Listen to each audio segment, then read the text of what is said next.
বন্ধু গত পর্বে বিল্ডিং কনস্ট্রাকশন নিয়ে আপনাদের ভিডিওটি অনেকেরই ভালো লেগেছে, তাই অনেকের রিকোয়েস্টে নতুন একটা ভিডিও নিয়ে চলে আসলাম। নাম্বার 1-এ থাকতেছে ফ্লোরে টাইলস বসানো। দেখুন কিভাবে পাইপের অংশটা মাপযোগ দিয়ে ফুটো করে টাইলস বসাচ্ছে। নাম্বার 2, দেখুন ইটগুলো কতটা চমৎকারভাবে তাড়াতাড়ি বসায়, খুব মজা না বন্ধুরা। নাম্বার 3-এ যেটা দেখুন নকশা কিভাবে তৈরি করছে এবং কি তাও হাত দিয়ে।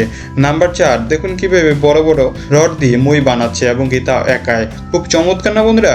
নাম্বার 5, কাঁচা প্লাস্টারের মধ্যে ময়লা থাকলে কিভাবে কাঁচা প্লাস্টারের থেকে ময়লা তুলতে হয়, দেখুন কত কষ্ট করে ময়লা তুলছে তারা।